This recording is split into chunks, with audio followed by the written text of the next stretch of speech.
Andrea here at PAX Prime. I'm with Eric, and I got a chance to see some new footage that you guys showed for Batman Arkham Origins. And you guys were unveiling one of the new assassins in the game. Well, he's not new, but he's new for us. That's right, we're showing Firefly. We're bringing Firefly to the Arkham franchise.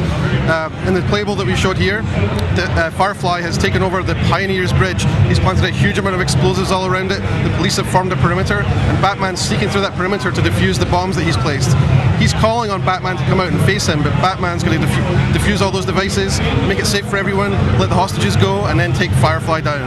One of the things that's fun about Firefly is, compared to the rest of our cast, we have some really sneaky characters, ambush characters like Deathstroke, characters like Copperhead that we showed at San Diego Comic-Con. Firefly's kind of this grandstanding, over-the-top guy. He's not sneaky, and he has a flight pack. He flies around with a flamethrower. He's more, I refer to him as the Michael Bay of the cast of the Assassins, right? He likes to blow things up, he likes it big, he likes it huge, he likes it loud, and so you'll see. I think you'll like how you see him in the game. How about that? I thought that he looked super cool in the demo that we saw, and I'm just kind of wondering, how do you guys go about picking which characters you want to feature? I mean, because the DC backlog of characters is so huge. I mean, how do you go, which one do we really want to showcase? I guess we start first with gameplay. So we know there's certain types of gameplay we want to build. The Batman Arkham franchise is very much about free flow combat. There's the sneaky predator stuff, and there's some navigation gameplay. Those are the kind of core pillars of the gameplay. So we've chosen all the characters we're bringing in for Batman to fight based on what sort of encounters we could build for them. Also, we tried to make sure there's a lot of diversity within the cast, how they sound, how they look, how they play. There's no point in having 8 giant bodybuilders to come to fight Batman. Right. Like, we need to have guys who represent different types of play. So you look at something like Copperhead and like Firefly, they don't suggest the same type of gameplay. One of them is this sneaky predator character who's almost as sneaky as Batman, and quite freaky in terms of how they work, whereas Firefly is this giant technology-driven spectacle. So yeah, we want to make sure there's diversity in the cast, diversity in the vocal lineup, diversity in the gameplay. One of the other things you guys were showing was the shock gloves. Now, these are a new introduction to the combat for Batman. What are these things and what do they do? So the shock gloves is an upgrade Batman gets towards the latter half of the game. They charge up energy during a fight, and then Batman can activate them during the fight to gain an edge over opponents. Now, where it's most useful is against enemies with certain restrictions in terms of how you fight them. Characters like have the stun baton, characters who have shields or armor. There's certain rules as to how Batman has to fight them. He has to use certain moves to take them down. Well, the shock gloves allow you to use these devastating new attacks that come from them to wipe out those guys very, very quickly. You'll do double damage with every hit, and you'll also be able to punch through armor. You'll be able to take out shield guys without getting round and disarming them. You can actually recharge the shock gloves using the stun batons. So there's a whole bunch of, I guess you get an edge when you've unlocked these things, and it's interesting. The longer a fight goes, the more times you're going to get to charge it and recharge it. So it has this interesting pacing element to it, which really helps mix up the fights. I certainly thought that they looked really cool. I mean, they maybe make Batman a little bit OP, and some of our viewers here at Escape Us were kind of making some comments on some of the other Origins videos that we put up saying, I don't understand how, if this is a prequel to Arkham City, how come Batman's got cooler stuff and he's more powerful? How do you answer those questions? Well, first of all, we start with gameplay, so we want to build great gameplay, and that's going to require, part of the Batman recipe is gadgets, it's different tools. I think some people get hung up on the idea that Batman has all the tools he's ever had all the time in that belt, and that's just not true. He has a rotating armory. You look at classic story arcs, there's often a case where he'll either invent a gadget or he'll develop something for his suit. He'll build something that he needs to solve that problem. I mean, you look at something like one of the stories I remember getting when I was a kid was Batman versus Predator. Batman builds this giant anti-Predator suit where he kind of looks like a cross between Batman and Robocop.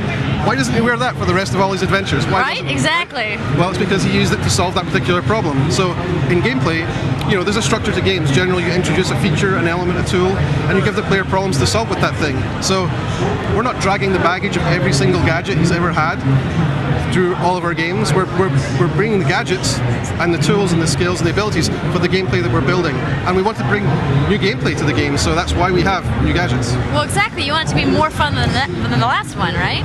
Right. Now, when the game was first announced, Warner Brothers said that you guys were going to be working with Rocksteady using some of the art assets from the previous games, but your Batman Batman has a very distinct look to him. He's got this kind of like beefier look than, you know, the Batman that we saw in the last generation in Arkham City. I mean, how closely are you guys working with him to kind of keep the contextual feeling the same? Well, Rocksteady have been there to answer any questions we have about the game, about the franchise, and we've worked with all of the guys at Warner Brothers Burbank in terms of, you know, every milestone. Every week we're talking about the game, dealing with those guys. We're also dealing with DC Comics. Jeff Johns is their primary contact over there on story. So we're working with the same partners as these guys, but really this game is very much a Warner Brothers Montreal production. And stealth is a huge part of Batman and the Arkham franchise as a whole. What are you guys doing differently with stealth this time around? Stealth. Well, the core stealth gameplay is definitely inherited straight over from the previous Arkham games. We've added some new gadgets, really to mix things up. That's principally, I think, what we've added to stealth. So one thing that we demoed at Comic-Con, and E3 and here, is the remote claw. It's a gadget that people seem to enjoy. So it's a gadget where, kind of like the back claw, Batman has the back claw gadget where he has a pistol, he shoot that out, the claw comes out and grabs something and Batman can pull it towards him. This is a gadget that kind of shoots a back claw at something. So it shoots the first device which grabs onto that target, and then a claw will shoot out that and grab a second target. So Batman can, for example, he can build a rope between two gargoyles and use that to create takedown opportunities. You can use that to navigate through a level. You can hoist enemies up to gargoyles. You can launch objects in the rooms against enemies. You can smash two enemies together. So it really gives the player a different tool to use in the Predator rooms. But you know that Batman has a lot of tools. He has a lot of different abilities, and people play the character, in fact, play the whole game in very different ways. So all the previous types of gameplay you've seen with silent takedowns and using gadgets, smoke, all that stuff's still there. And this is another tool players can use if they want. I wanted to know, what's your favorite part about playing Batman? Some people, they really love seeing all the characters. Some people like, you know, all of the combat. I mean, you've been working on this project for a while. I mean, what do you get excited about? I guess Batman's a character who's been around for a long time, and he means different things to different people. But there's a very powerful core to that character, the determination that he has, the resourcefulness, the dedication he has to what he does. And I think there's something really fun, in particular with this game, showing how he acquires some of those qualities and how they're tested when he's in this more, I guess, early career state. He's a little bit more fragile. He doesn't really know himself as well. But through this game, we've been able to take him on a journey, take him through a story which I think is going to be really important to fans. There's many Batman stories out there, but this is one where we get to show how he becomes the character that we know he'll eventually be. And I think that makes it satisfying, not only just to know the story, but to play the story, to be Batman undergoing that experience.